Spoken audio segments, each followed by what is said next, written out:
Hola, bueno. Vamos a empezar ya con la segunda mesa del Congreso para intentar ir on time, ¿vale? Esta mesa es una mesa donde se va a hablar sobre avances para el diagnóstico temprano de enfermedades raras. Es un honor para mí poder moderar esta mesa y tener la suerte de tener a unos ponentes tan maravillosos conmigo.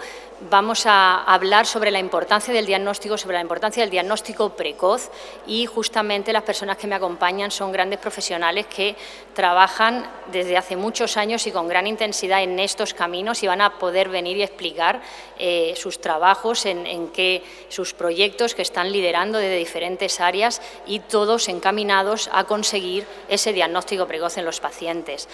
No me extiendo yo más porque tenemos 6 ponentes y poco tiempo, y vamos a empezar con nuestro testimonio de esta mesa, que es Carmen Sáez Medina. Ella es presidenta de la Asociación Objetivo Diagnóstico, que es una entidad dedicada a apoyar a las personas y familias que conviven con enfermedades sin diagnóstico. Desde hace 19 años vive la realidad de esta situación, de vivir con una persona sin diagnóstico, y es la experiencia lo que le ha impulsado a trabajar por la visibilidad, el apoyo y la investigación en este ámbito tan necesario. Ella de profesión es técnica superior de administración, inspectora de consumo, lo que no puede ejercer por la situación familiar que tiene, que le dejó sin trabajo, y bueno, va a darnos su testimonio para ponernos en situación y en contexto en esta mesa de diagnóstico.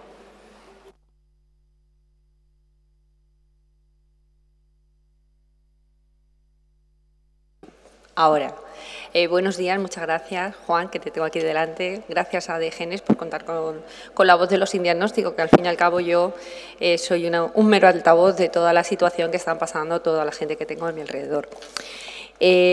Antes de nada voy a haceros una pregunta que me pareció súper brillante en una formación que fui precisamente con FEDER, y una de las personas nos hizo una pregunta. Mirar un poquito atrás y pensar qué estaréis haciendo un 23 de diciembre de 2006. Muchos de vosotros seguro que no os vais a acordar. Yo me acuerdo perfectamente.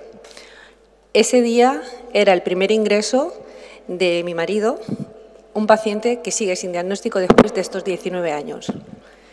Como comprenderéis, es una fecha que a mí no se me va a olvidar. Vosotros a lo mejor estabais trabajando en la universidad, tomando café, yo qué sé, una vida normal, con una perspectiva normal, cosas normales del día a día. Nosotros no. Pensar un poquito qué es lo que significa para un sin diagnóstico que esta fecha se les quede tan grabada. Se nos quedó tan grabada porque ahí empezó una odisea que al día de hoy seguimos en ella, todavía no la hemos terminado. El inicio de una búsqueda que para muchos dura, ya hemos dicho, una media de 6 años, antes eran 5, y para un 20% de los casos tardan más de 10 años. Hay incluso un porcentaje que mueren sin el diagnóstico, con lo cual, imaginaros. Ese es el tiempo que se pierde, el tiempo que se vive en la incertidumbre total. Hoy no vengo a deciros datos fríos, sino la realidad de que es vivir con esta pregunta que te consume. ¿Qué me pasa? Y esa es la realidad de la que queremos hablarles hoy. Imaginar el desgaste sin un diagnóstico. Sin un diagnóstico no hay tratamiento. Esto se traduce también en tratamientos inadecuados. No tengo diagnóstico, no me dan un tratamiento que me sirva para algo. La verdad es que este tipo de tratamientos en muchas ocasiones os puedo asegurar que en el 60% de los casos nos está haciendo un agravamiento en nuestra salud. Pero realmente lo que más duele es la parte emocional. Es la odisea de sentirse infraatendido o infradiagnosticado, de sentir que estás solo en el mundo. El impacto a nivel psicológico es brutal. Es duro no poder decir tengo lo que sea. Es más duro aún no tener derecho a un nombre. La gran mayoría de estos pacientes esperan muchos años hasta saber su diagnóstico y para algunos nunca llega. Por eso, hace ya 11 años que un grupo de padres dijo Basta. Tiene que nacer objetivo diagnóstico. Tiene que ser una asociación que nos ponga a todos un poco en el foco. Y desde entonces, y gracias, la verdad, hemos logrado muchas cosas y sobre todo ponernos ese punto sobre esa I que faltaba. Hemos logrado hacer una familia que rema en la misma dirección. Nuestro gran objetivo es simple pero vital. Aportar el máximo avance en cada caso, buscando siempre alcanzar el diagnóstico. Porque a pesar de que hablamos de un colectivo que afecta a más del 7% de la población, nuestro problema ha estado demasiado tiempo lejos de todos estos focos. Nosotros, como salida, solamente tendremos la investigación. Nuestra investigación está en el limbo porque tener en cuenta que cada uno tenemos unas patologías muy distintas, muy comunes pero muy distintas. Cada uno, si estábamos hablando antes de que casi el 70% de las enfermedades son genéticas y hay un montón de genes, pues cada uno tenemos uno alterado, con lo cual es muy difícil. Nosotros desde las asociaciones tenemos un gran papel. Somos los que ponemos la cara y la voz para conseguir más financiación para la investigación de nuestros afectados.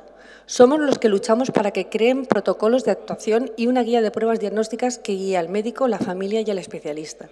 Y, sobre todo, somos los que empujamos para que el tiempo se acorte. La premura es muy importante. Cada año que ganamos es un año de calidad de vida. Todavía seguimos yendo a los médicos y nos piden que empeoremos para ver por dónde pueden continuar ellos. Basta ya. Termino como empecé.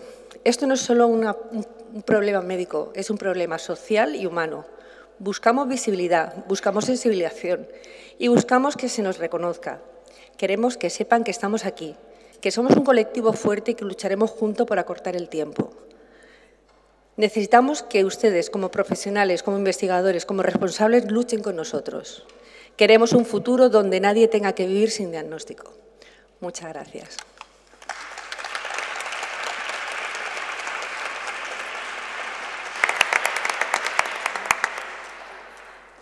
Muchas gracias, Carmen, por compartir con nosotros. Y ella da sentido a esta mesa, ¿no? Todos los miembros de esta mesa dedicamos nuestro día a día, nuestro trabajo a mejorar, a trabajar desde diferentes áreas, asistencial, médica, laboratorio, estudios genómicos, a intentar llegar a lo que piden los padres o pacientes sin diagnóstico y lo que todos los profesionales que nos dedicamos a tratar con pacientes con enfermedades raras también deseamos. Así que está claro que el trabajo en equipo, la colaboración es lo que nos va a ayudar a avanzar a todos y por eso da completamente sentido a esta mesa las palabras de Carmen.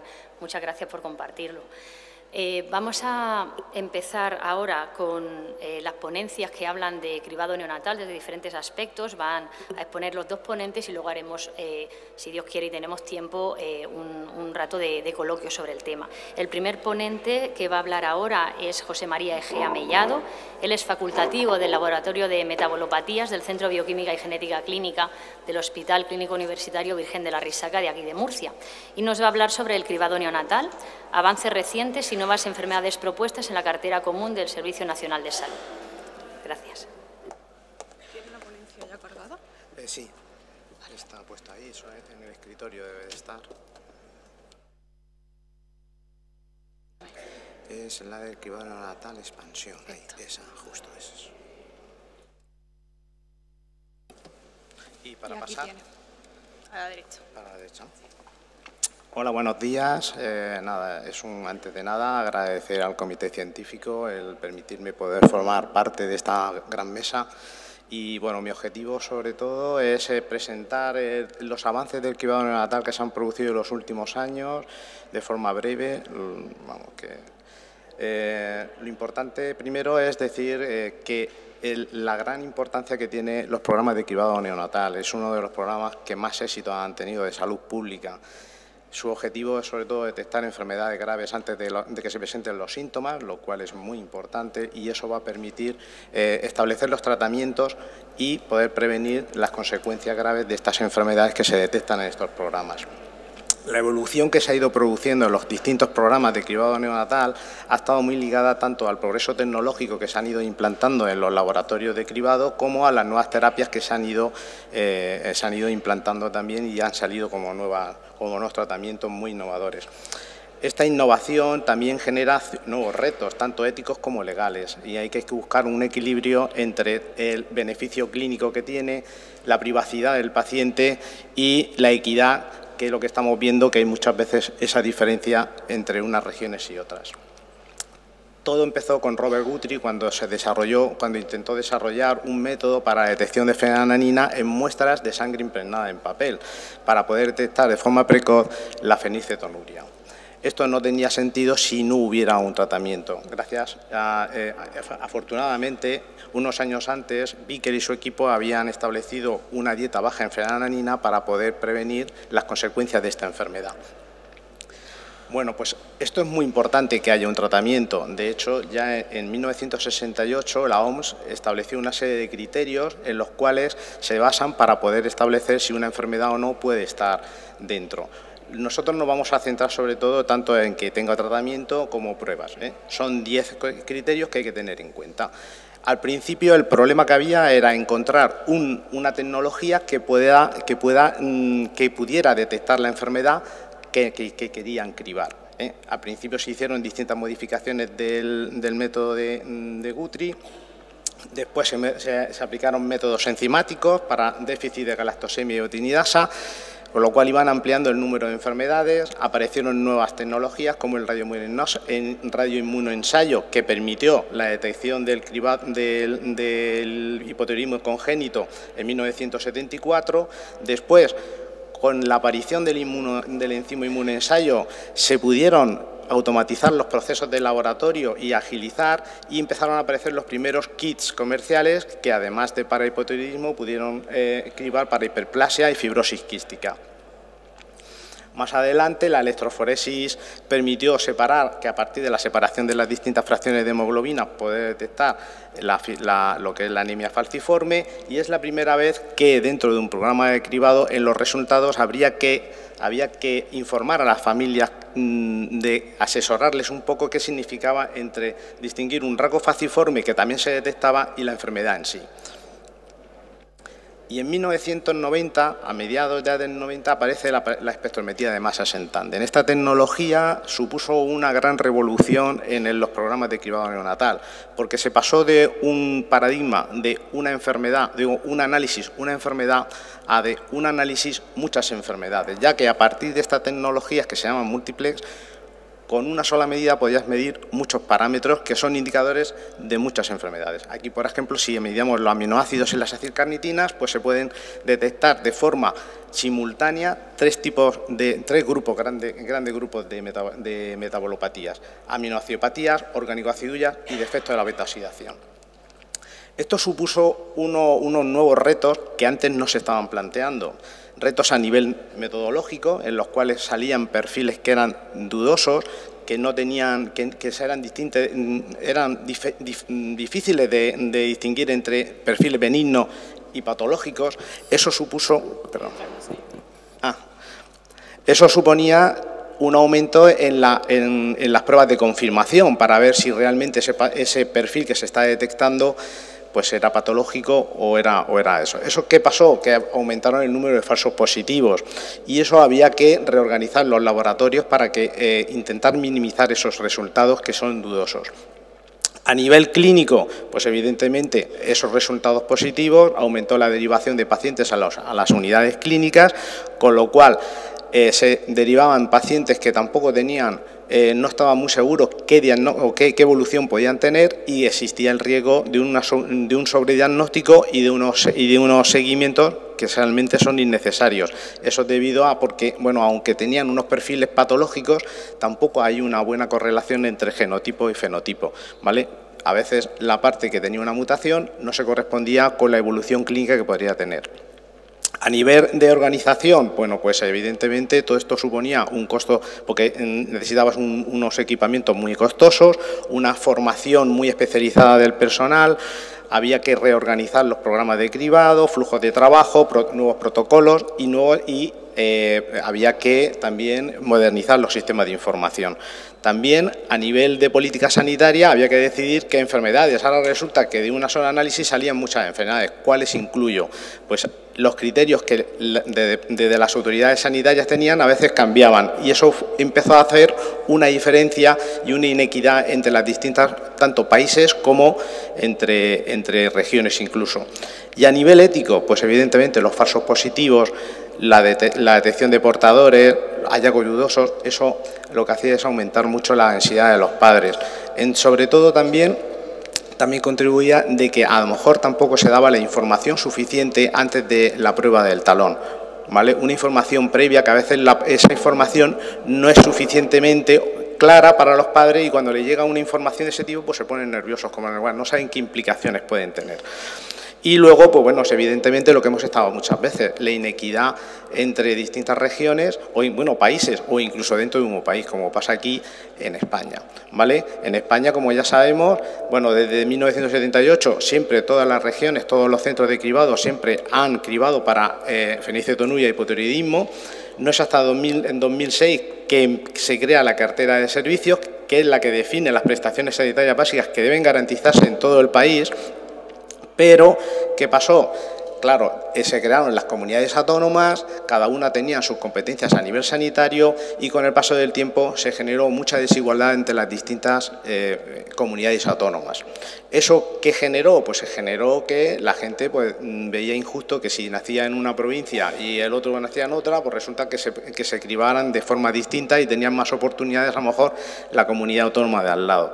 Eso lo que empezó es a formarse o a generarse la necesidad de una homogeneización y una equidad en el acceso. Todo eso se trasladó al Ministerio de Sanidad de tal manera que en el 2014 es cuando salió la primera lista de enfermedades básicas que se tendrían que pasar que se tendrían que analizar en los centros de cribado. Como veis, las posibilidades ahora aquí serán solo 7. ¿Vale? De todas las posibilidades. Aquí en Murcia ya estábamos más o menos en 30 y tantas, 35 por ahí en ese momento. Pero desde el Ministerio solamente aceptaron estas 7. José María, Sí. ¿puedes ir? Sí. Pasaron otros 10 años más para que al final llegaran otras 7, 4 patologías que llegaron 11. Al año siguiente, o sea, al principio de se metió la tirosinemia, pero aún así tenemos un problema con inequidad a nivel de España.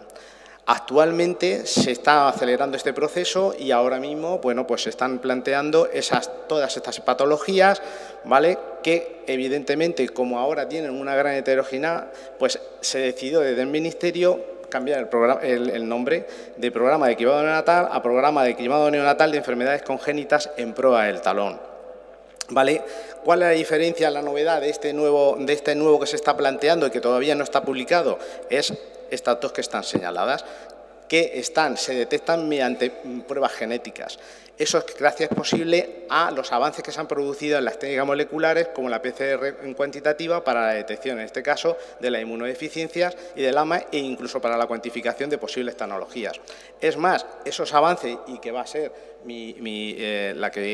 Mariluz Couce, la que va a hablar de ellos, ha permitido de que estos avances en las técnicas moleculares con secuenciación de soma, paneles génicos, permite la posibilidad de que el cribado pueda ser finalmente un cribado genético. Con la ampliación ya no solamente de 40 o 50 enfermedades, ya estamos hablando de 300, ¿vale? Eso, bueno, pues como aquí vemos, ha sido un avance de forma exponencial.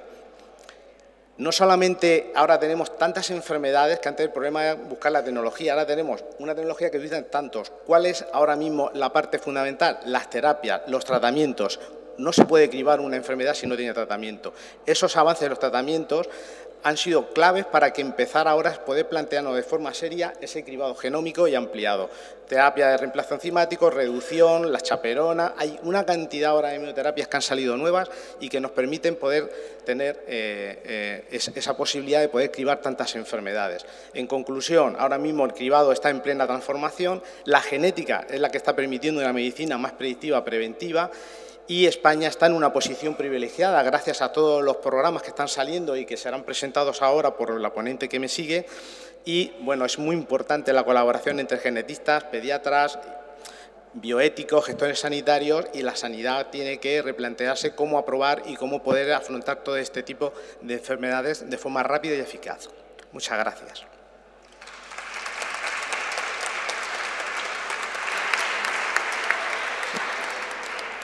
Muy bien, José María, muchas gracias.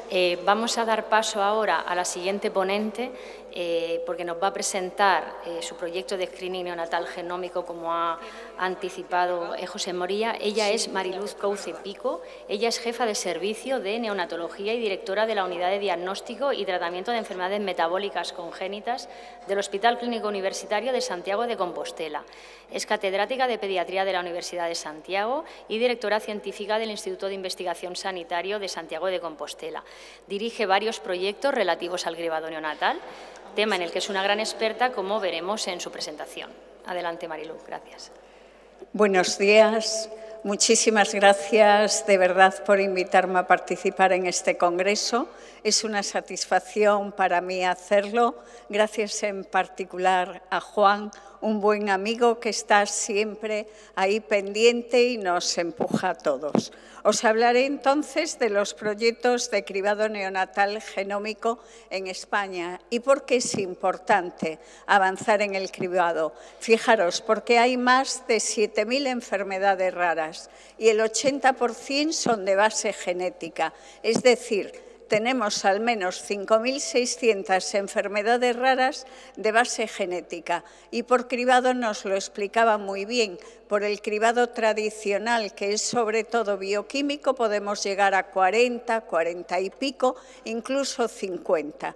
Pero tenemos que avanzar más a prisa. Vemos, nos lo decían también muy bien, con el primer testimonio, el retraso, en su caso de 19 años, pero muchas veces tanto retraso en lograr el diagnóstico de enfermedades congénitas de base genética y que si lo haces en el periodo neonatal van a tener un mucho mejor pronóstico. Esos niños van a tener una mejor calidad de vida. Y eso, además, el detectarlas precozmente nos permite conocer mejor cómo son esas enfermedades y al irlas diagnosticando precozmente vamos a avanzar más rápido. Y también las terapias, que poco a poco pues también se avanza más rápido. Pensando en ello, ¿qué necesitamos? No necesitamos ir enfermedad a enfermedad para sumar en el cribado neonatal tradicional. Tenemos que ir muchísimo más a prisa. Y conforme avanzamos con la fecundación in vitro, con los bancos de células madre, con la terapia génica, tenemos que entrar en una nueva era en el cribado neonatal, que incluya proyecto, de momento proyecto, para que luego sea realidad asistencial, en un cribado metabolómico genómico.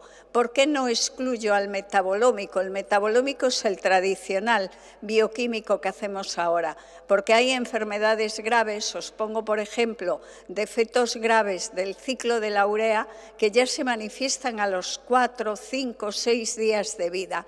Y de momento el genómico no tenemos el diagnóstico tan rápido y necesitamos tenerlo porque si no tampoco llegaríamos a tiempo. Por ello tenemos que sumar.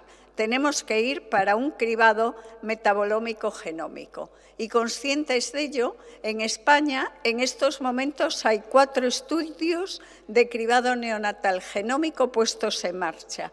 El primero, gen natal en realidad es estudiar a 100 recién nacidos el esoma, es más una prueba de concepto, de ver los aspectos éticos, legales, cómo ir. Estos dos de azul oscuro y pongolidis, bueno, porque los lideramos desde Galicia, desde el Instituto de Santiago. El primero es autonómico, es el NBGINS, es hacer esoma a 550 recién nacidos. Y estos dos últimos, que es de los que os voy a hablar por la importancia que tienen, son el CRINGENES, que es hacer genoma a 2.500 recién nacidos y que tengo el honor de liderar, y el GIMBOR, que es también genoma a 1.000 recién nacidos, y los dos son a nivel estatal.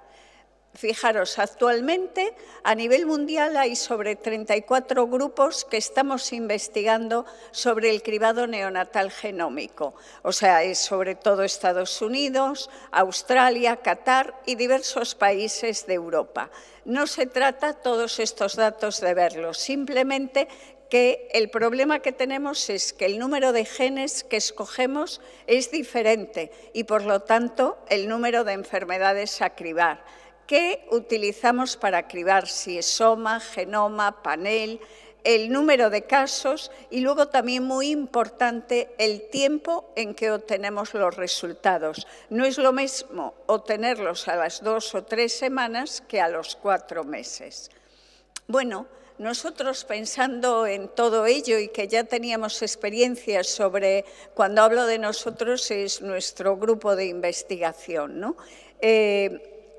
Pensando en que ya teníamos experiencia sobre el cribado selectivo neonatal, dijimos, tenemos que dar un salto al cribado poblacional, de hacer a todos los recién nacidos un estudio genómico para avanzar. Surgió esta convocatoria del PMPER, del Carlos III, con fondos de Next Generation, y concursamos y nos lo financiaron. Se trata de un proyecto de prácticamente 2,5 millones de euros, que es para llevar a cabo en este año y el año que viene. Eso es importante porque los resultados los vamos a tener muy rápido y nos va a situar a la vanguardia de Europa, o eso esperamos si lo llevamos bien a cabo. Se trata de hacer un análisis prospectivo del genoma en 2.500 neonatos de 9 comunidades autónomas. Y diréis, ¿por qué cogiste 9 y no 17? Porque yo ya quería involucrar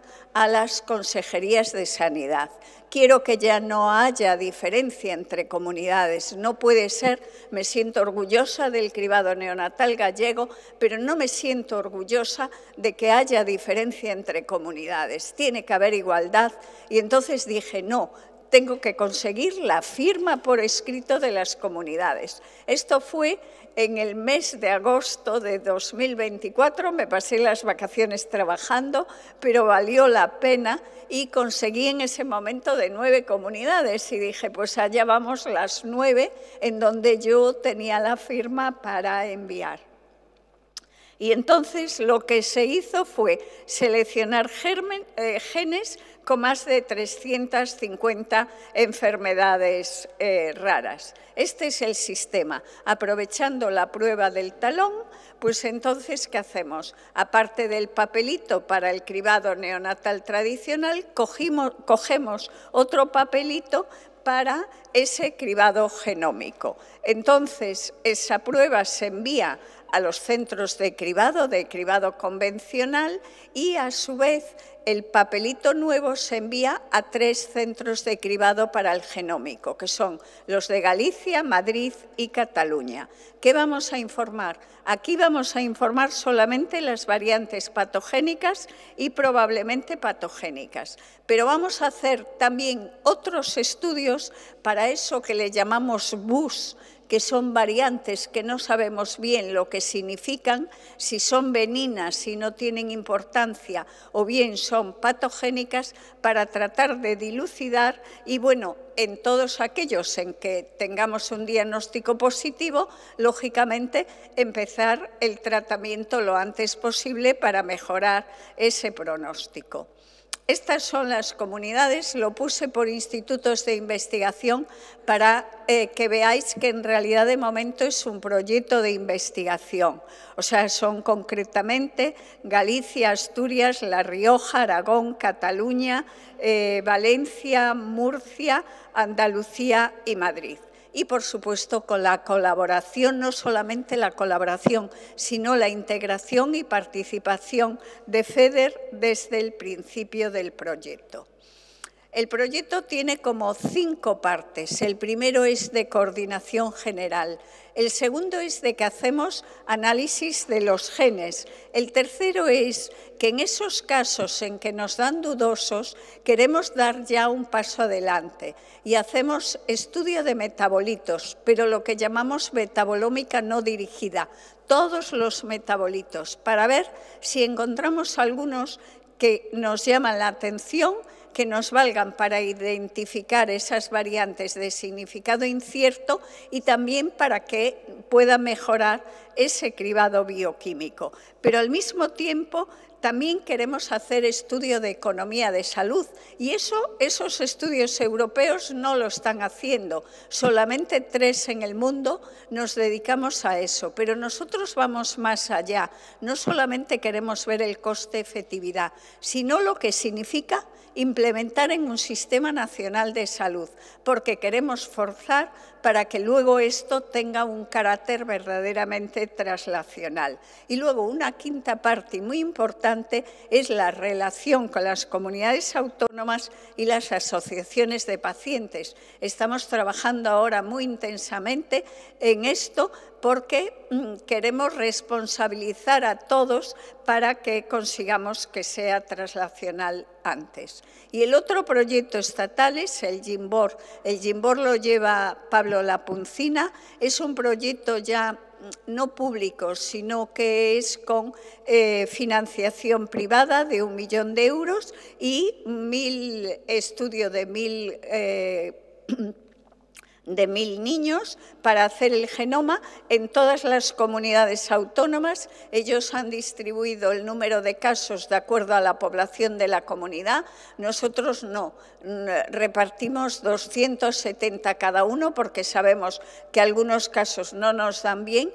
Tenemos financiación y aún queremos ir más allá. Pero, ¿qué pasa? Que en total vamos a tener 3.500 recién nacidos en España con este estudio genómico, haciendo en todos, como digo, el estudio de genoma. Ellos tienen de plazo hasta 2027. Yo le dije que a ver si lo tenían acabado en 2026 para que pudiéramos ir de la mano y de verdad llegáramos a tiempo en Europa, porque fijaros, en Europa, por ejemplo, Estados Unidos, con el cribado tradicional solamente tiene 6 patologías. Sin embargo, con el cribado genómico está apostando muy fuerte. Quiere ir a por 100.000 recién nacidos, pero decían, acabamos en 2026. Ahora están pensando a ver si acaban en 2030. Nosotros podemos acabar antes y dar ideas que les sirvan de base, no solamente a España,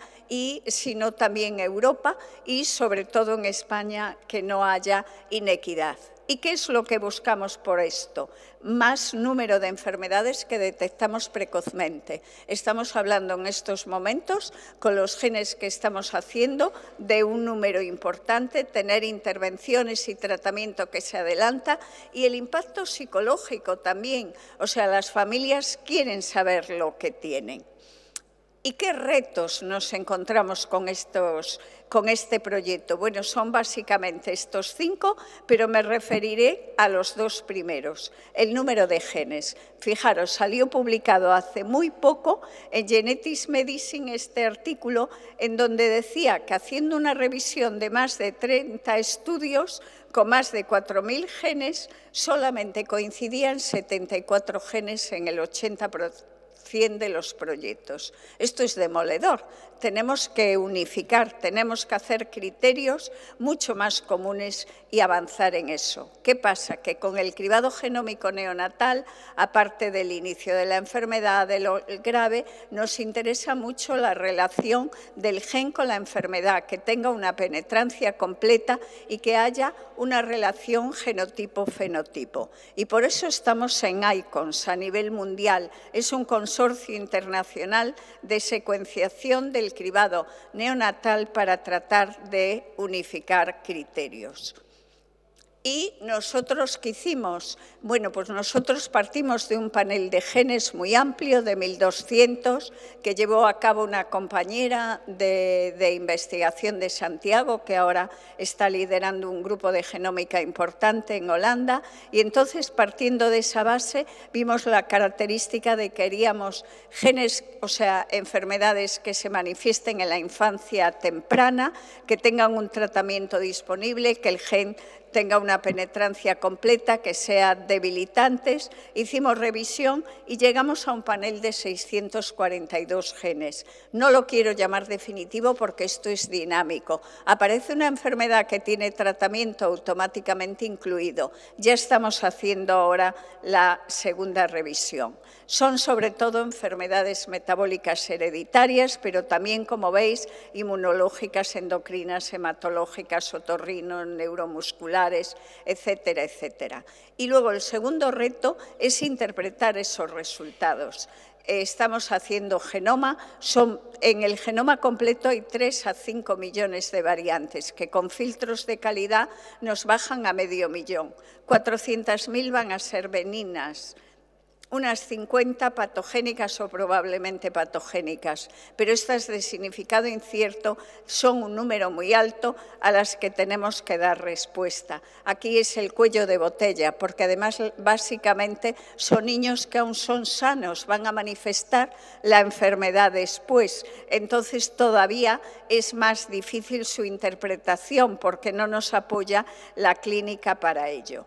¿Y qué hacen los otros centros a nivel mundial? Básicamente lo que dicen es que no informarlos, hacer lo que hacemos nosotros, patogénicas y probablemente patogénicas.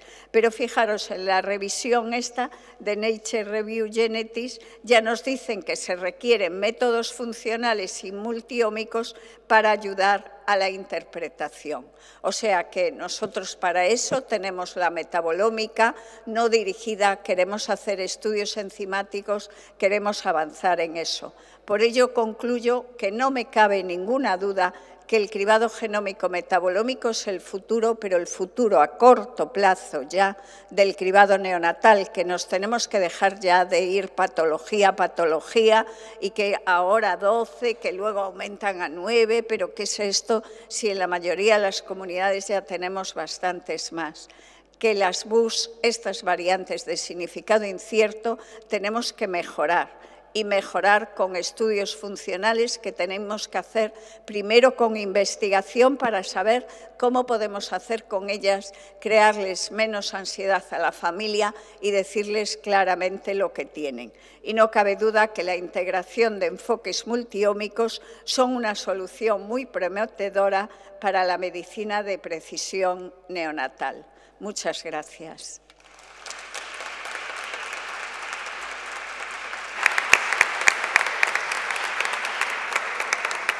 Muchísimas gracias, Mariluz, y por explicarnos algo tan complejo de una forma tan clara y tan didáctica. La verdad que ha sido un placer escucharte. Y, bueno, aunque abra yo un pequeño coloquio, cualquier miembro de la audiencia que quiera preguntar o expresar alguna duda que le haya quedado, que quiere que se aclare, pues levanta la mano y le damos entrada a este coloquio participativo.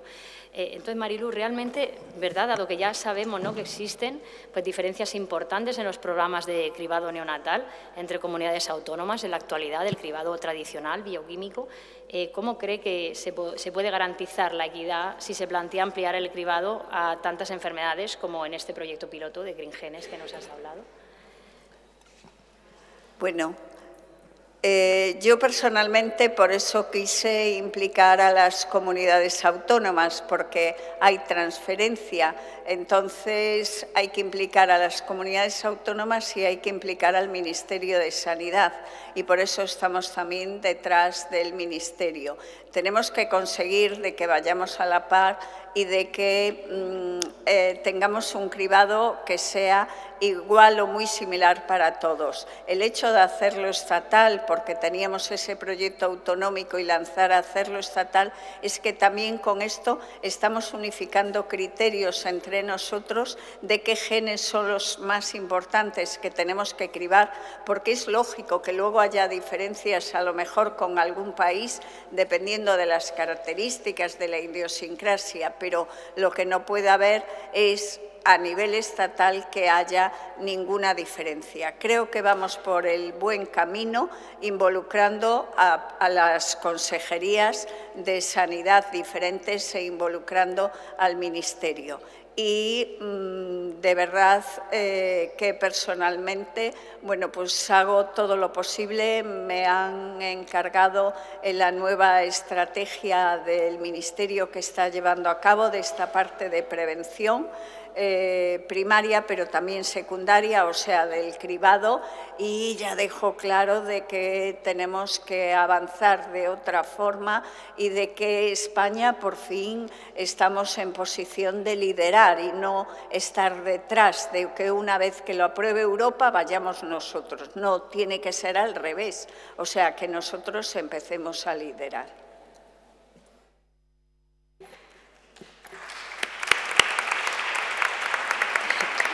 Muchas gracias.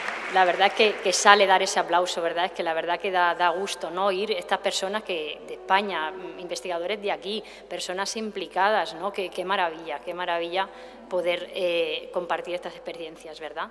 Y, José María, yo quería comentarte, ¿no?, en tu experiencia actual con los programas de cribado, cribando ya muchas enfermedades metabólicas desde el Centro Bioquímica, ¿cuál es tu experiencia respecto a la implicación y al manejo de todos esos falsos positivos que tú has comentado, ¿no?, de cara a los pacientes, de cara a las familias? ¿Cuál es tu experiencia respecto a eso? Vale, es cierto que el hecho de ahora mismo cribar tantas, o sea, la tecnología nos ofrece tantas posibilidades que evidentemente salen muchos resultados que a veces no son muy claros y eso genera inquietud en la familia, y es cierto. Esa inquietud yo creo que también se podría paliar si las familias tuvieran más información sobre qué es lo que le están haciendo a sus hijos. Me refiero en las unidades de parto, cuando están las mujeres ahí en los centros de salud, pues no sé, hay que ahí informarles, porque claro, es verdad que tú les dices algo y se alteran, unos se alteran más, otros menos, etcétera. Desde el laboratorio, ¿qué podemos hacer nosotros? Nosotros lo que estamos es implantando lo que se llaman pruebas de segundo nivel, que es intentar que esos falsos positivos, antes de informarlos a los padres, pues confirmar si realmente son positivos o si no. De esa manera lo que intentamos es disminuir la angustia de los padres a la hora de que se le informe, porque por poco que quieran están en un momento muy complicado, están felices, su hijo está feliz, lo ven que no tiene ningún problema y que de repente pues venga alguien, le llame por teléfono y le diga pues que su hijo tiene un resultado anómalo, no sabe, por mucho que le intentas decir todo eso, pero claro, se alteran. Entonces intentamos que todo eso y en eso estamos trabajando en nuestro laboratorio. Estamos cogiendo tecnología para intentar que esos falsos negativos sean menores. Muy bien, claro. Yo también buscaba, ¿no?, el que compartieras el funcionamiento, ¿no?, al menos en el hospital, que sí que tienes estos médicos de referencia dentro de la pediatría, de las distintas patologías, y cómo no es importante con el desarrollo de las nuevas herramientas que tenemos en los laboratorios, el que haya un buen correlato de formación también en la asistencia, en la clínica, ¿no?, que tengas profesionales que realmente cómo funciona cuando tienen un resultado de este tipo. Lo digo porque lo sepa la gente de la población general, ¿no? Dices, primer problema, que muchos de los papás no saben. Bueno, pues hay que informar bien de lo que es el cribado neonatal y imaginaros si damos el salto en unos años al cribado neonatal genómico, ¿no? Esa información pretest hay que darla correctamente, hay que ver cómo se puede dar esa información, dónde, probablemente en atención primaria, más que en paritorios, en una atención primaria o en los obstetras o la matrona del centro de salud, que la gente sepa qué se le hace, sepa qué resultados puede obtener y luego, por supuesto, también tener el mecanismo dentro de la asistencia, porque se hace una prueba que sale en un laboratorio, pero habrá que dar respuesta a estas familias. Ahora mismo los compañeros del Centro de Bioquímica pues tienen, según la patología que se sospecha, ¿no?, el clínico pediatra dentro de la risaca al que le remite al paciente para que pueda hacer las valoraciones, diagnóstico, pruebas necesarias. Trabajamos en conjunto para dar también esa tranquilidad y esa visión clínica, ¿vale? Por tanto, eso, ¿no?, es importante el desarrollar en paralelo y formar también a nivel asistencial sanitario, ¿no?, los profesionales que puedan también ser expertos en estas enfermedades y poder ayudar del mismo modo a las familias desde el lado asistencial. Sí, no, quería decir que la risaca ahora mismo de reciente llevamos un par de años con la unidad de CESUR, que es de CESUR metabólicas, en la cual nos reunimos todas las semanas para, en el momento de que tenemos unos resultados que en principio no lo tenemos claro, pues consensuar qué hacer, cómo actuar, cómo informar, si derivar, no derivar o como eso, con lo cual ahora mismo está muy pensado. Cuando empezamos a informar, antes de informar a los padres, primero hay una reunión previa y en la cual pues decimos, oye, me ha salido esto y esto, ¿qué hacemos con esto?, ¿no? Porque es verdad que salen muchas cosas, no salen blanco y negro, hay muchos grises por medio y eso pues, a la hora de informar puede generar mucha inquietud. Eso es. Pues nada, muchas gracias. Para no retrasarnos, vamos a pasar a la siguiente ponente. Ella es María Palomares Bralo. Es genetista molecular en el Instituto de Genética Médica y Molecular del Hospital de La Paz, donde trabaja en el diagnóstico de enfermedades raras y trastornos del neurodesarrollo. Su labor investigadora se centra en identificar las bases genéticas de estas enfermedades para mejorar la atención a los pacientes. Junto al doctor Fernando Santos, ella lidera el proyecto del que nos va a hablar, el proyecto Baby Links, orientado a acercar la medicina genómica en pediatría. Adelante, María.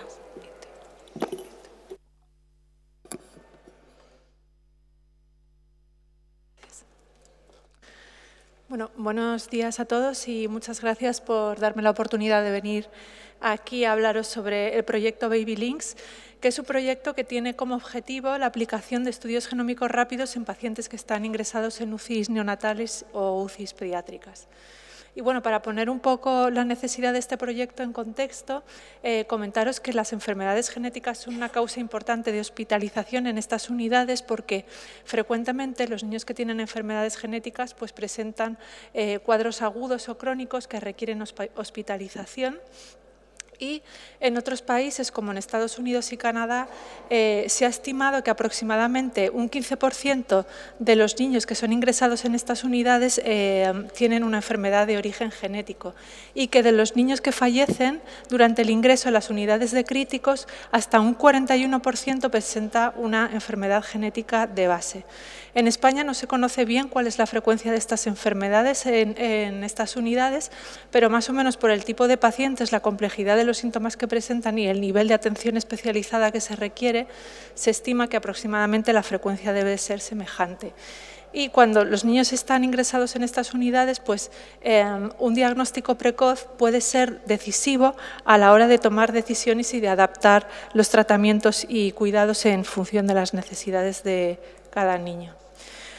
Entonces, ¿qué es lo que podemos ofrecer desde el punto de vista del estudio o de las pruebas genéticas a estos niños? Pues tradicionalmente el diagnóstico se ha basado en un diagnóstico basado en fenotipo, es decir, que en función un poco de los síntomas que presenta el paciente, los médicos hacen una aproximación, ¿no?, de la enfermedad o grupo de enfermedades que pueden estar relacionados con esos síntomas y en función de eso se van dirigiendo los estudios. Normalmente se suele realizar un estudio pues, para cribar alteraciones estructurales como con los microarrays o después aproximaciones por paneles de genes, ¿no?, en función de la sospecha diagnóstica. Pero el problema en estos casos es que, bueno, además de que existe una enorme heterogeneidad genética y clínica, es decir, que pacientes que a lo mejor tienen la misma enfermedad pues presentan los síntomas con un grado de gravedad diferente. Muchas veces también son trastornos con una frecuencia muy baja, lo que hace que a lo largo de su vida pues quizá una persona, un médico ha visto un paciente en toda su vida. Como se ha comentado varias veces en las distintas charlas, pues fijaros que hay más de 7.000 enfermedades de base mendeliana conocidas y que además cada año se identifican cientos de nuevas relaciones entre gen y enfermedad, lo que da una idea del dinamismo del reto diagnóstico, ¿no? Y además, pues, estos niños en particular pues, presentan algunas características que hace todavía más difícil el abordaje desde el punto de vista del fenotipo. Pues, por ejemplo, son niños muy pequeños que a lo mejor quizá no han desarrollado todos los síntomas o pueden tener síntomas inespecíficos que no se sabe si están relacionados con la enfermedad o puede deberse a otras cosas, o tienen múltiples dispositivos médicos y eso hace difícil para las personas que los tienen que explorar quizá pues, tener unos datos clínicos pues más extensos, o pueden presentar también efectos secundarios de la medicación que les están dando en estas unidades. Entonces, todo esto puede hacer que el diagnóstico o que la sospecha diagnóstica a partir de los síntomas pues, se complique. Y este procedimiento de pruebas secuenciales pues, puede llegar a ser, o bueno, realmente en estos casos es poco útil en estos contextos, ¿no? Muchas veces no se logra el diagnóstico mientras el niño está ingresado y muchas veces al final estos niños fallecen y no tienen la oportunidad pues, que proporciona el tener un diagnóstico para poder influir en el manejo, ¿no? Con la secuenciación genómica se ofrece una nueva oportunidad, porque en estos casos, bueno, podemos hacerlo de diferentes formas. La secuenciación del exoma está bastante ya extendido su uso, ¿no? Y aquí estaríamos viendo pues, alteraciones en las regiones codificantes. Bueno, esto no va. Bueno, en las regiones codificantes de los genes, donde aproximadamente se encuentra el 85% de las variantes que son causantes de enfermedad, pero el genoma da un paso más, ¿no? Tiene una cobertura completa, podemos ver absolutamente todas las bases que forman parte del genoma y esto nos permite tener acceso también no solamente a esas partes no codificantes que también pueden de alguna manera estar produciendo enfermedades, sino además identificar mecanismos moleculares de enfermedades que son más complejos y que no son accesibles con técnicas como por ejemplo el exoma.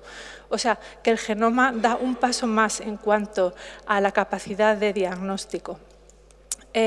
Y este abordaje, ¿no? El poderlo ver todo en este contexto de pacientes críticos que requieren una respuesta rápida, pues ofrece la posibilidad de con una sola prueba poder explorar todos los genes sin estar dirigidos en una hipótesis basada en el fenotipo. Y aquí sí que quiero hacer una aclaración. Esto no quiere decir que no sea importantísimo, de hecho, la valoración clínica previa, porque eso a las personas que estamos detrás analizando nos ayuda muchísimo a poner el foco en el grupo de genes que tenemos que buscar. Pues no es lo mismo si hay una sospecha de genes, por ejemplo, relacionados con cromatina, que si hay una sospecha de otro tipo de enfermedad, ¿no? O sea, que esa parte es fundamental. Lo que sucede es que a veces hay solapamientos entre grupos de enfermedades y puede ser que un niño empiece a presentar síntomas y se oriente hacia una patología y realmente tenga otra que tiene cierto solapamiento y que no estamos viendo, ¿no? Entonces, en ese contexto, el genoma nos está cubriendo las espaldas. Entonces, ¿qué son los estudios genómicos rápidos? Pues los estudios genómicos rápidos son herramientas genómicas avanzadas que nos van a permitir proporcionar una información útil para guiar las decisiones clínicas. Se han realizado, esto se ha explorado ya ampliamente, hay muchos países que han realizado estudios de aplicación de estas tecnologías genómicas a los pacientes ingresados en UCI.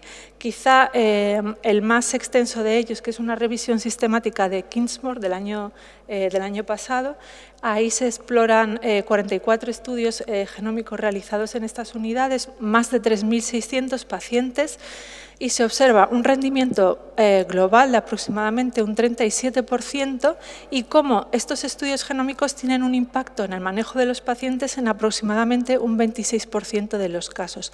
Se ha demostrado además que estas pruebas son coste efectivas y que la aplicación de estos estudios producen pues una optimización del gasto de unos $14.000 aproximadamente por cada niño que es incluido en uno de estos estudios. ¿Cuál es nuestra experiencia previa en el Hospital de la Paz? Pues más o menos viendo un poco lo que se estaba publicando a nivel mundial, cómo estaban ofreciendo estas herramientas genómicas a este grupo de pacientes, nosotros hicimos una propuesta para, en vez de utilizar este abordaje como secuencial, utilizar primero las pruebas de exoma, ¿no?, que nos permiten ver la parte codificante de los genes. Y bueno, junto con mi compañero Fernando Santos, pues pusimos en marcha un protocolo para ver cuál era el rendimiento diagnóstico en nuestra cohorte y cuál era un poco el beneficio clínico, si había realmente un cambio en el manejo clínico a raíz de los estudios genómicos. Y este trabajo ha sido realizado por Marta Pacio y los resultados que presenta aquí vienen de su tesis doctoral. Y aquí quería explicaros un poco o traeros un caso para que veáis de qué manera los estudios genómicos pueden modificar de alguna manera el tratamiento de los niños que están ingresados en estas unidades. Y sin entrar demasiado en aspectos más técnicos, pues este es un niño ingresado en la UCI, en el cual se pide un estudio de exoma completo rápido porque presenta una falta de movimiento cuando está en útero y cuando nace pues se ve que tiene una debilidad muscular y como consecuencia de ello tiene dificultad para mover sus articulaciones. Y identificamos una alteración en el gen SNAP25, una alteración que nos parece que con mucha probabilidad está dañando la función de la proteína, que es una proteína que forma parte del complejo SNER, funciona un poco como si fuera el atraque de un barco en un muelle, ¿no? Entonces, este complejo proteico lo que hace es, cuando se aproxima a la vesícula sináptica con los neurotransmisores, la sujeta y permite que esa vesícula se funda con la membrana de la célula y libere el neurotransmisor. Lo que sucede es que justamente alteraciones en este complejo, en SNAP25, pueden dar un fenotipo que puede llegar a solapar con síndromes miasténicos congénitos, pero realmente tiene un componente central muy importante y cursa con una encefalopatía epiléptica de origen temprano y de difícil control. Con lo cual, en este caso, el diagnóstico genético ha servido para incorporar al tratamiento que ya tenía este niño por sus síntomas musculares, pues un tratamiento antiepiléptico. Bueno, los resultados de este estudio realmente fueron muy interesantes, tampoco me voy a extender demasiado en ellos, sí que resaltar un poco que en esta cohorte de pacientes el 42% en la nuestra del Hospital de la Paz presentaban enfermedades diagnosticables por el estudio del exoma. Esto introdujo cambios en el manejo de los pacientes en aproximadamente un 32% y un dato importante también, el 40% de los niños que estudiamos fallecieron durante el ingreso. Y esto quiere decir pues que aunque los estudios no sean realmente útiles para los niños, sí que puede tener un impacto y de hecho lo tiene en el asesoramiento temprano de las familias. Porque además pues muchas de ellas están justamente en edad reproductiva y tienen deseos de ampliar la descendencia. Entonces, un poco con los resultados que obtuvimos en este proyecto y en el contexto también del impulso que la genómica está teniendo en nuestro país, con proyectos tan importantes como Impact Genómica Únicas o el proyecto de CRINGENES que están comentando o se van a comentar aquí en esta misma mesa, se nos ocurrió pues, que era una oportunidad ofrecer estas herramientas genómicas para el diagnóstico de pacientes en otras unidades, otros hospitales de España. Lo que era importante para nosotros es que estuviera enmarcado dentro de unidades de genética bien consolidadas y básicamente lo que queríamos ver o lo que queremos demostrar con este proyecto es la viabilidad operativa y el impacto clínico diagnóstico de la secuenciación de la genómica secuenciación del genoma completo en pacientes ingresados en estas unidades.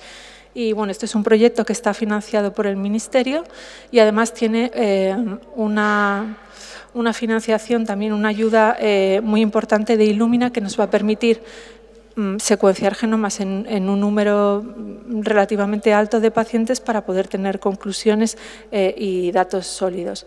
Es un proyecto multirregional, está implicando a 4 regiones, intervienen 5 hospitales terciarios de referencia con sus correspondientes UCIs pediátricas y neonatales y estamos involucrados un montón de especialistas diferentes, genetistas clínicos, pediatras, genetistas moleculares, bioinformáticos, etcétera.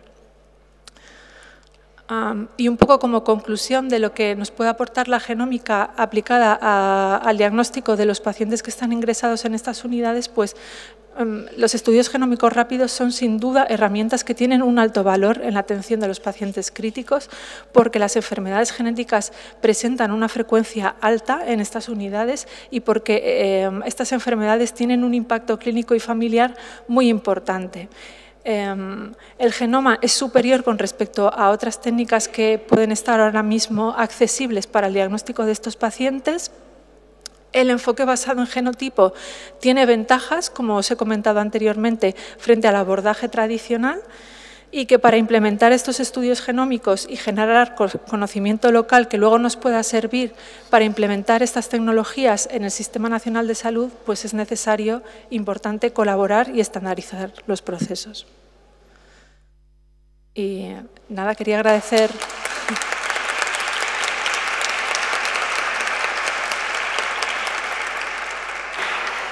Simplemente agradecer a todas las personas que están involucradas y están ayudando a que este trabajo salga adelante. Muchísimas gracias, María. Fijaros cómo las nuevas tecnologías, ¿no? Cómo la genómica realmente está entrando en la asistencia habitual, cómo se está consiguiendo con todos estos proyectos poder ofrecer a todos nuestros pacientes el acceso a estas herramientas de diagnóstico, qué importante es. Y María, has explicado perfectamente por qué el genoma, qué aporta más el genoma, aparte de lo que estamos haciendo en las comunidades autónomas que se puede, el acceso al menos al exomatría urgente, que ni siquiera en todas las comunidades se puede, qué aporta más el genoma, cómo se mide el impacto, ¿verdad?, de estos diagnósticos, cómo han impactado en las familias y en el propio niño, pero una pregunta porque quedara claro a la audiencia también, ¿no? El criterio de inclusión, ¿no? ¿Qué pacientes, qué criterios clínicos, cuáles, qué pacientes se incluyen, son candidatos para entrar en este proyecto, realizar este tipo de estudios y cómo se hace esta criba? Pues la selección de los pacientes normalmente se hace en colaboración con los genetistas clínicos y los médicos intensivistas que siguen a estos niños, pues en función de criterios como que tengan una sospecha de enfermedad genética de base, ellos saben valorar síntomas más o menos graves o malformaciones, etcétera. Se basa un poco en esos criterios y sobre todo también que un diagnóstico pueda tener impacto en el manejo del paciente. Muchísimas gracias, María. Vamos a dar paso a la siguiente ponente, que es Beatriz Morte. Ella es la responsable del programa de enfermedades raras no diagnosticadas, ENOT, del CIBERER y miembro del equipo de gestión de la infraestructura Impact Genómica. Ella es doctora en farmacia con una amplia trayectoria en el ámbito de la investigación en enfermedades raras, desde el estudio de las bases moleculares a la investigación en diagnóstico genético. Y su ponencia se titula Impact Genómica, avanzando con equidad en el diagnóstico de enfermedades raras. Adelante, Beatriz. Buenos días y lo primero, muchas gracias por invitarme a estar en este foro tan especial. Quería hablaros de Impact Genómica desde el punto de vista de los retos y las oportunidades. Y 2 frases que lo definen, y yo creo que encuadra todo, es: todas las personas tienen derecho al diagnóstico genético. Es importante fomentar la investigación en enfermedades no diagnosticadas, pero además debería convertirse esta investigación en parte esencial en la práctica asistencial del mañana. Esto es en lo que estamos trabajando en Impact Genómica, que es una realidad ya hoy en día, está en un punto de consolidación y de expansión. Impact Genómica forma parte también de un plan estratégico más amplio de medicina de precisión. Está financiado por el Instituto de Salud Carlos III y coordinado por el Centro de Investigación Biomédica en Red de Enfermedades Raras por el doctor Ángel Caracero y la doctora Ayuso. ¿Cuál es la realidad de partida? ¿De dónde partimos para marcar nuestros objetivos y oportunidades? Impact Genómica principalmente está orientado para enfermedades raras, aunque también otras enfermedades sin diagnóstico de causa genética, como puede ser cáncer hereditario, pero me concentraré en la parte de enfermedades raras. Como bien sabéis, casi 4 de cada 10 pacientes con enfermedades raras no tiene diagnósticos tras los estudios habituales a nivel asistencial. Esos estudios que también ha explicado la doctora Isabel Espósito en cuanto a todo el esfuerzo que se hace desde la clínica asistencial. ¿Qué ocurre? ¿Qué ofrece Impact? Impact ofrece la oportunidad de avanzar en el diagnóstico con secuenciación de alta complejidad, utilizando las técnicas que ya estamos escuchando de genoma completo y otras ómicas, con el objetivo de intentar mejorar la tasa diagnóstica. Y esto lo hacemos en términos de equidad. Hay dos palabras que utilizamos muchísimo en Impact, y equidad es la primera, equidad en el diagnóstico. Es decir, es importante y es nuestro objetivo reducir las desigualdades entre comunidades autónomas. Este análisis de alta complejidad también puede traer avances en el conocimiento, estamos en el ámbito de la investigación, que pueden repercutir y deben repercutir en el beneficio de los pacientes, pero sobre todo tiene que retornar al Sistema Nacional de Salud. Y este retorno también tiene que ser en términos de equidad. Igual que la entrada es en términos de equidad, el retorno de los resultados tiene que serlo también. E integrar finalmente la genómica en la práctica clínica diaria. Para ello, ¿qué hemos tenido que hacer? Pues crear una estructura coordinada y colaborativa. Hemos incorporado a las 17 comunidades autónomas con un coordinador dentro de cada comunidad. Tenemos 3 centros de secuenciación. La idea también era aprovechar los recursos ya disponibles, no duplicar esfuerzos, y hemos creado una red de más de 100 hospitales, casi 110, que trabajamos de manera coordinada y están repartidos por toda la geografía. Trabajando directamente en Impact hay más de 300 colaboradores directos, aunque somos muchos más detrás, y más de 600 expertos que pueden aportar su conocer en cualquiera de los ámbitos. Trabajamos, por supuesto, de mano de la investigación, entre los centros de investigación, los hospitales y, sobre todo, también con los pacientes con FEDER. Importante, y es el paso que tenemos que dar, es la coordinación con el Sistema Nacional de Salud, como bien ha explicado Mariluz Couce. Estamos hablando que vamos más allá de la clínica asistencial, que es un programa de investigación diagnóstica, pero incluso es algo más, es un reto, es crear una estructura diagnóstica, una infraestructura, y las infraestructuras tienen que tener pilares sólidos, y en eso hemos tenido que trabajar. El reto era establecer una serie de estándares éticos y legales. Estandarización es la otra palabra que utilizamos mucho. Primero, hemos tenido que determinar bien cuáles iban a ser los objetivos, el desglosar los circuitos. Por un lado, teníamos un circuito diagnóstico, lógicamente, pero dentro de una infraestructura cooperativa. Y esta infraestructura cooperativa incluía a muchos agentes y teníamos que hacer un consentimiento informado y unos documentos acordes a esta estructura.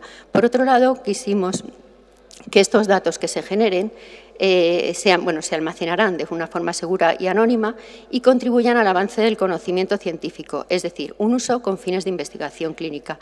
Los pacientes que han entrado en Impact Genómica han firmado también un consentimiento de uso secundario. Esto ha sido un ejemplo a nivel europeo que muchos otros programas no tienen esto tan bien anclado y realmente es una pérdida de oportunidades. Estandarización de procesos. ¿Por qué? Necesitamos garantizar la calidad y el rigor en el diagnóstico y también en términos de equidad. Entonces, lo que hemos hecho ha sido desglosar todo lo que es el circuito en cuanto a las muestras, la información clínica, los datos genéticos, como todos los agentes implicados, crear una serie de grupos de trabajo para verificar que cada uno de los pasos que se dan sean los correctos, por ejemplo, en cuanto a la codificación de las muestras, la codificación de los pacientes, cómo va a ser la conexión con los centros de secuenciación, cómo se va a incorporar la información clínica y compartirla, qué herramientas de análisis vamos a utilizar, cómo van a ser los protocolos, cómo vamos a hacer esas priorizaciones de variantes, qué formación tenemos que dar, cómo vamos a hacer ese almacenamiento. Y en estos grupos de trabajo han estado participando múltiples personas y de distintos ámbitos, desde los hospitales, bioinformáticos, clínicos, etcétera. También dentro de la estandarización era importante estandarizar el fenotipado. La recogida de la información clínica la estamos realizando en una plataforma que tenemos acorde para el programa y, sobre todo, la estamos recogiendo esta información en términos de codificación HPO. Es decir, los síntomas están codificados en unos códigos que son internacionales y esto es importantísimo porque nos sirve para luego los hallazgos genéticos poder correlacionarlos de una manera más directa y clara con la clínica de los pacientes. Dentro de la plataforma de recogida de información clínica podemos incorporar los términos HPO y se ha dado también formación a los clínicos. ¿Cómo nos ponemos en marcha? Pues hay una red de coordinadores autonómicos que están en contacto con los más de 100 hospitales para gestionar el acceso de los pacientes al programa. Cerca de 2.000 pacientes han entrado ya en la primera fase. El reparto de casos ha sido siguiendo criterios de equidad a nivel de, puramente, criterios poblacionales. Todas las comunidades han entrado. Hay que decir que, por ejemplo, en Murcia se ha participado de una manera muy activa. Incluso se han incorporado más pacientes cuando hemos podido tener más fondos para hacerlo. Y se han distribuido todos los estudios a través de los 3 nodos de secuenciación, como veis aquí, los 3 nodos que han ido recibiendo las muestras. Y en esta nueva edición del IMPACT estamos reclutando alrededor de 800 nuevos pacientes. Los criterios de inclusión son muy claros. Los estudios de secuenciación de un esoma previo no concluyente, es decir, haber agotado la parte asistencial, disponibilidad de muestras familiares es ideal para luego poder hacer validaciones, profesional médico de contacto interesado en incluir el caso. Es muy importante ir de la mano de los médicos, como ya veremos. Y esa correlación fenotipo-genotipo son imprescindibles. Y, por supuesto, no están incluidos en ningún otro programa de enfermedades no diagnosticadas que ya existen en el país, es decir, hay que optimizar recursos. ¿Cómo es la cohorte IMPACT? Pues bueno, la mayoría de los pacientes que han entrado la mayoría son patologías congénitas o pediátricas, pero un 13% también son de debut en la edad adulta. Si hacemos un histograma, como tenemos en esta imagen, de la edad de los pacientes al entrar al programa y la edad de cuando empezaron los síntomas de la enfermedad, vemos que el retraso diagnóstico de los pacientes que estamos recibiendo es de más de 11 años. Todas las patologías están representadas, principalmente son enfermedades neurológicas, pero es lógico porque es la que está más representada en el conjunto de las enfermedades raras, pero también más de un 50% se encuadrarían en los trastornos del neurodesarrollo, 20 neuromusculares, 11 en oftalmológicas, principalmente retinopatías, 7% cardiopatías, pero también hay enfermedades renales, del sistema inmune, hematológicas, endocrinas, etcétera, etcétera. La distribución por las comunidades autónomas es muy similar. Hay alguna comunidad ha incorporado a algún paciente más de una patología u otra, pero vemos que es más o menos una distribución similar.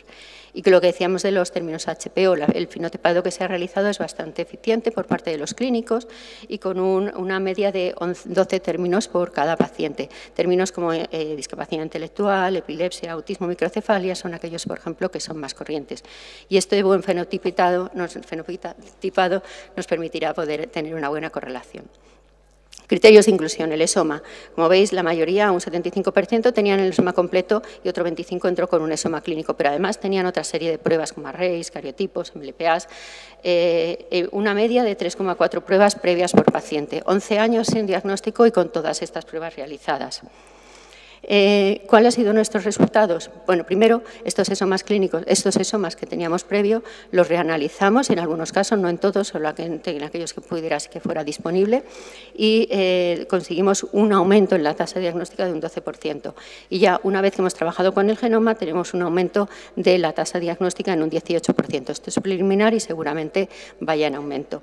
Un poco, bueno, ya se ha comentado, ponerlo en situación y con un dibujo muy sencillo, pero bueno, pues esto ahora cuando estudiamos el esoma, pues estamos estudiando una parte muy pequeña, este pequeño ajo de esta manzana grande, que es lo que estamos representando. Casi el total de las variantes, eso sí, están descritas en esta zona, en el esoma, y por eso es lo que se estudia.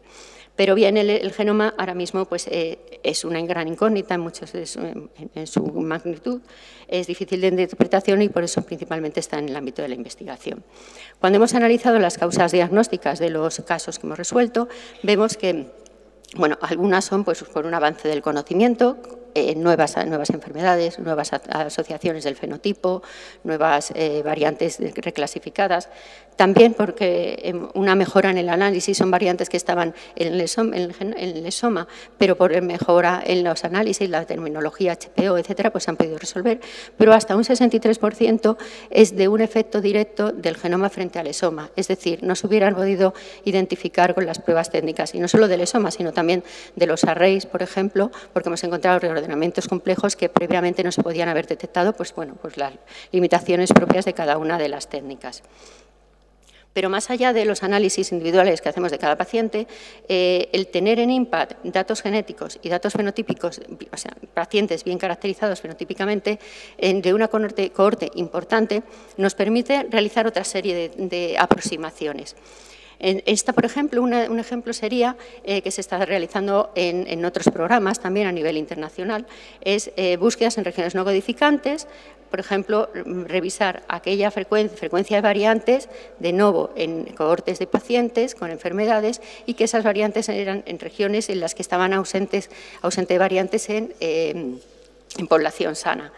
Esto ha permitido recientemente un gran avance en el descubrimiento, por ejemplo, el síndrome de nuevos síndromes asociados al neurodesarrollo con una alta prevalencia que no se podían resolver por el WES y que están en genes no codificantes como los RNUs, y en este sentido con la cohorte IMPACT también hemos contribuido.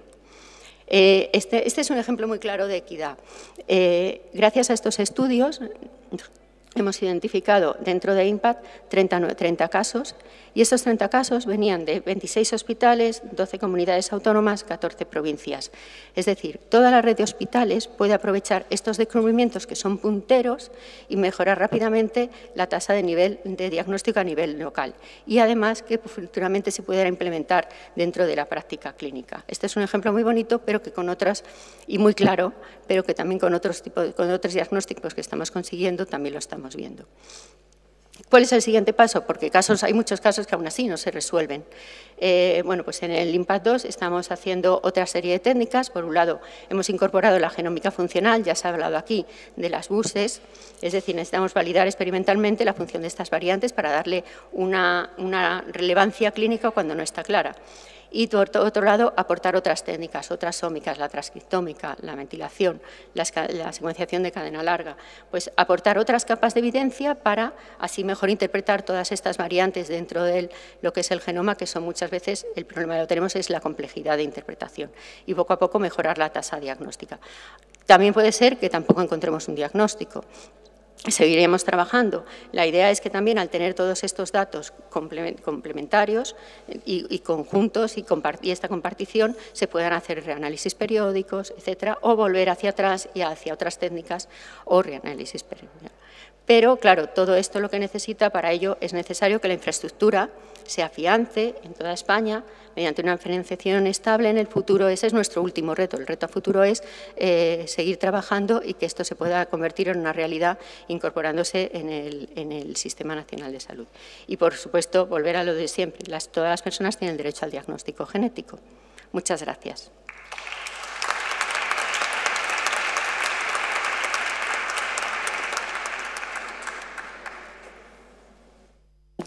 Muchas gracias, Beatriz. Realmente este proyecto IMPACT es algo increíble que demuestra, ¿no?, cómo se está trabajando en la equidad en el acceso a las pruebas, de, como hemos dicho nuevamente, estamos hablando de genoma, estamos hablando de las otras ómicas, estamos hablando de estudios funcionales, ¿no?, de los grandes avances que hay. Y una cosa que has dicho que me parece interesante, ¿no? Lógicamente, el abordar por genoma frente a exoma ha demostrado que hay un incremento considerable en los diagnósticos, pero también estaba ese 21% de avances en conocimiento, ¿no? También yo creo que es importante que llegue a las personas que, a veces incluso teniendo acceso a la prueba diagnóstica, ¿no?, tenemos que tener acceso a la prueba genética. En los resultados tú puedes tener esa variante que realmente en un gen que crees que pueda estar explicando, pero a veces no puedes todavía clasificarla como causal, necesitas de algún apoyo de un estudio funcional, a veces simplemente está ahí pero no sale porque necesitas una evolución del fenotipo, ¿no? Quiero poner en la mesa un poco también la complejidad, que no todo es llegar a la herramienta, sino muchas veces también la clínica, el proceso natural del paciente, de la enfermedad, todos son ítems que implican el poder llegar a ese diagnóstico. Y creo que se ha reflejado y lo ha explicado muy bien Beatriz. Y como vamos un poquito justos de tiempo, y yo creo que Beatriz lo ha explicado todo clarísimo, vamos a pasar a la última ponencia, que la va a dar Sergio Díaz. Él pertenece a Patient Advocacy de Illumina y nos va a hablar sobre su ponencia titulada De la incertidumbre al descubrimiento, la evolución del diagnóstico en enfermedades raras hacia la secuenciación genómica completa.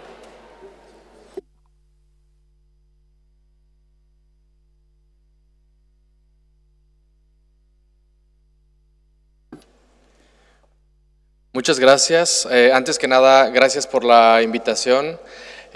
Yo trabajo para la empresa que se llama Illumina. Somos una empresa que hace máquinas para secuenciación genética en términos simples y softwares para el análisis de secuenciación genética.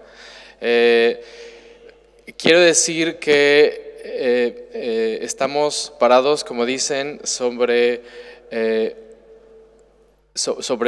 el trabajo de gigantes que están aquí, y espero que a lo mejor ellos nos dan la esperanza de todos estos temas, que como ven hay un hilo conductor, uno que es el diagnóstico oportuno, el diagnóstico temprano, el diagnóstico del recién nacido,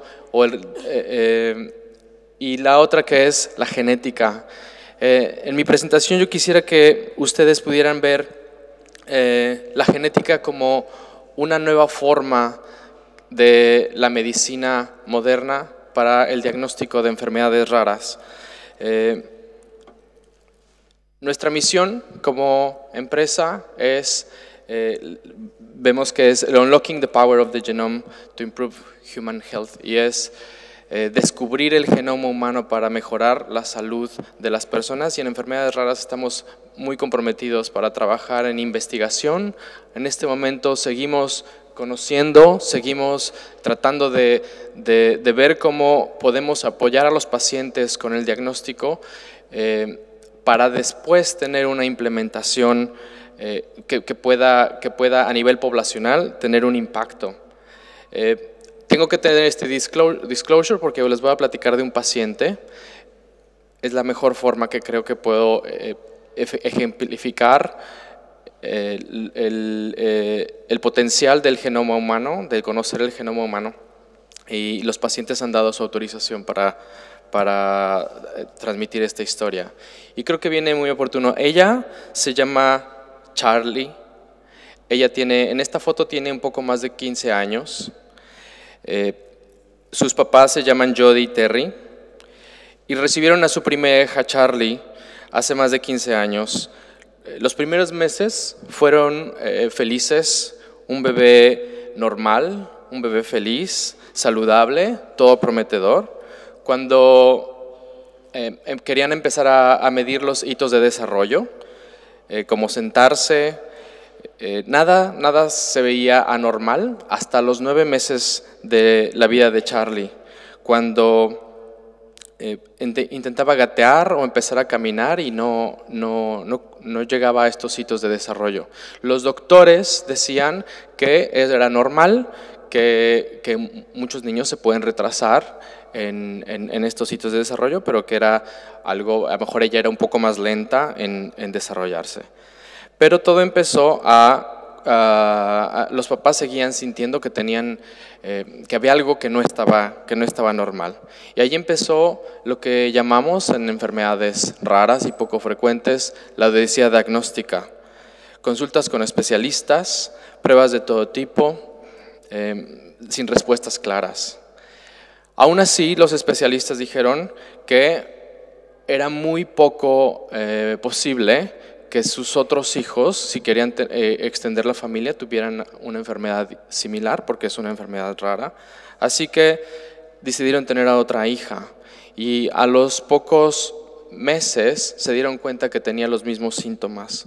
Entonces, aquí se desarrolló, fueron 15 años de pruebas, de especialistas, de ir a médicos a nivel internacional, mandar muestras para poder encontrar la respuesta. Cuando Charlie tenía menos de 2 años, hicieron un estudio muy sencillo, una tomografía que podía tal vez revelar una afectación en su sistema nervioso. Esto a los papás les dejó una lección. Al final la prueba salió negativa, no pudieron identificar nada, pero les dejó una lección. Una, que ellos encontraron que estaban decididos a encontrar la respuesta o el nombre de la enfermedad de su hija. Necesitaban saberlo para su tranquilidad. Y bueno, tuvimos el testimonio, ¿no? El primer testimonio de Carmen, que saber, poner un nombre a la enfermedad es importante para las familias. Así que se dio la oportunidad de hacer una secuenciación genómica completa.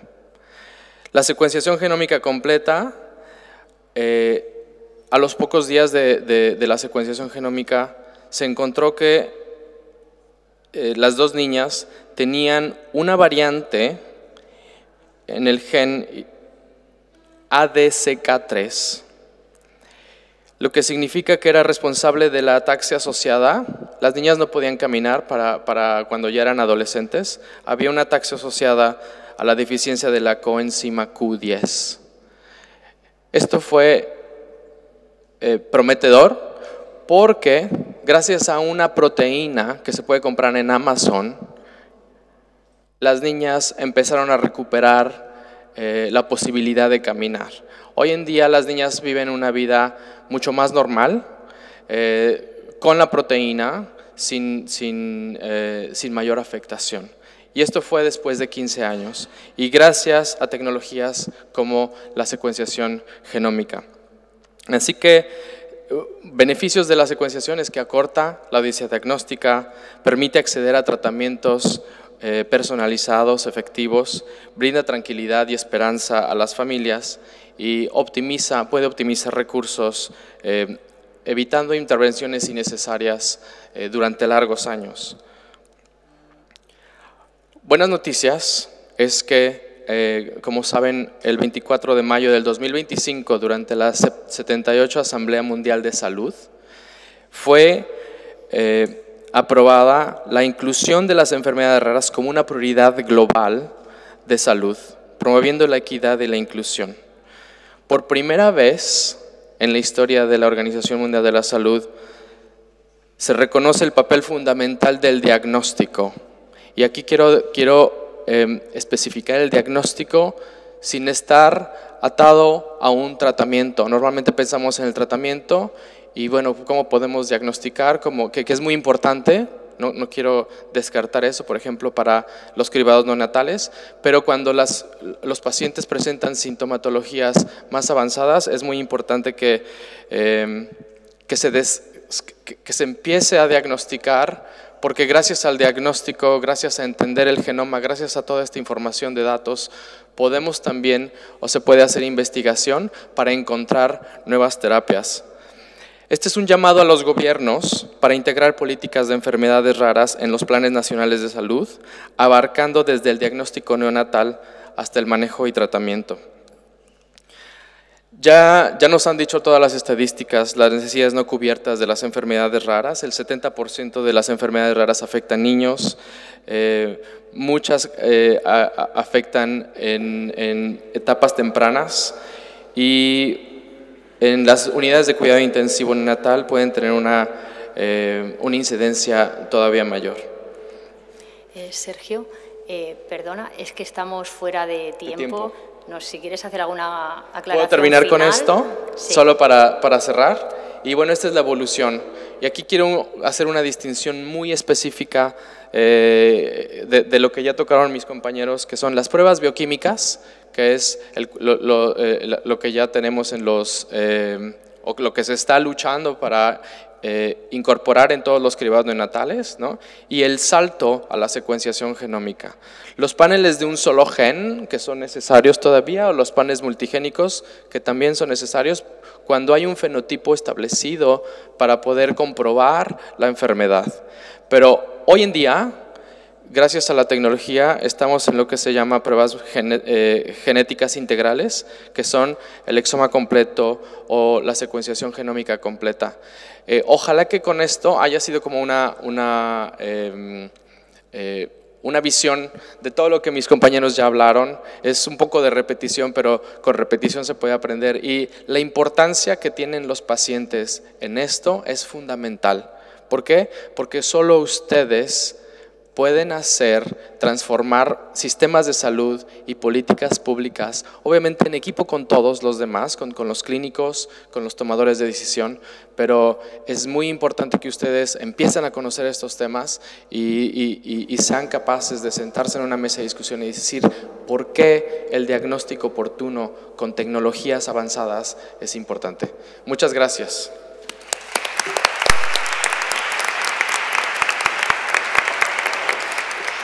Muchas gracias, Sergio. Ya concluimos esta mesa para no meternos en los tiempos de la siguiente y respetar el programa. Pues nada, ya concluimos diciendo que esperamos que hayáis disfrutado de esta mesa, también, aunque hay que seguir luchando, hay que seguir empujando. Bueno, pues hay, al menos en España, en el Ministerio, una mirada hacia las enfermedades raras, gracias, por supuesto, al empuje de todos los profesionales que luchamos por ello, por todas, por supuesto, el motor inicial son las asociaciones de pacientes que están haciendo que haya visibilidad de las enfermedades raras, y estamos en un momento en España donde hay pues todos estos proyectos que están poniendo al alcance de los pacientes todas estas herramientas.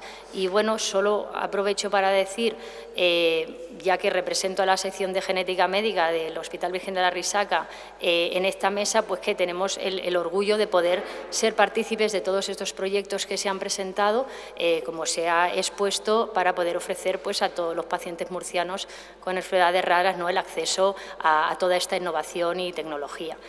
Muchas gracias, y cualquier cosa que se haya quedado en el tintero, pues podéis tener acceso a nosotros a lo largo de estos días.